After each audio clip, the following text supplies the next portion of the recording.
Welcome to The Update. I'm Eleanor Quirk. Health authorities in 3 states have issued an urgent warning after a spate of Listeria outbreaks. 9 cases of the potentially deadly bacteria have been diagnosed across New South Wales, Victoria and Queensland, where several patients have fallen ill with the bacteria at a Brisbane hospital. British comedian Russell Brand is denying claims of rape and sexual assault. The accusations come after a year-long investigation by Britain's Times newspaper and Channel 4. 4 women say he raped or sexually assaulted them between 2006 and 2013. Brand strongly rejecting the accusations. These allegations pertain to the time when I was working in the mainstream, when I was in the newspapers all the time, when I was in the movies, and as I've written about extensively in my books, I was very, very promiscuous. Now, during that time of promiscuity, the relationships I had were absolutely always consensual. Tributes are continuing to flow for AFL legend Ron Barassi following his death at the age of 87.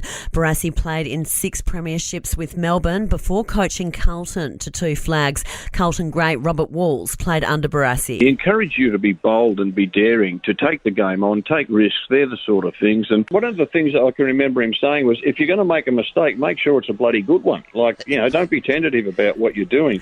And supporters of The Voice are ramping up their Yes campaigning across the country, taking to the streets to drum up support. Yes 23 spokeswoman Jade Ritchie says the campaign efforts will only get stronger with less than a month until the referendum. And it just shows the excitement across the nation. We're up to almost 40,000 volunteers, and what you're going to see in the coming weeks is just total visibility of the Yes campaign. Sport and entertainment are next. To sport, and GWS now faces Collingwood at the MCG in Friday night's preliminary final following a 23-point win over Port Adelaide. The Giants maintain control through the match. Coach Adam Kingsley says the Power put up a good fight. We knew they were going to fight, and I reckon they maybe had moments of 4 or 5 times where they came at us and scored and then threatened to score again, and fortunately we were able to absorb their attack. The Warriors will head to Brisbane for a preliminary final date with the Broncos after smashing the Knights 40-10. New Zealand halfback Sean Johnson got an early mark after overcoming a calf injury to take to the field. Give it everything we got, just have a red hot crack, bro.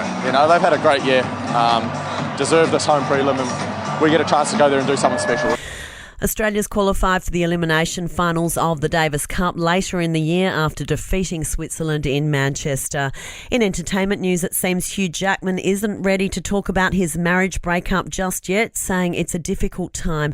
The actor quizzed about the split by a paparazzi on the streets of New York. It's a difficult time, so it's not quite right talking about it on the street. I appreciate your thoughts, man. Thank you.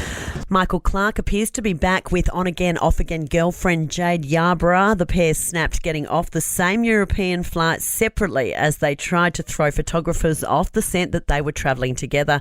It's believed the couple were on the way to the south of France, where they're cruising on a super yacht with Clark's best mate Anthony Bell and Larry Emder. And Halle Berry has slammed Drake for using her pic to promote his new track without her permission. And that's the latest from the Nova podcast team. We'll see you again soon for another episode of The Update.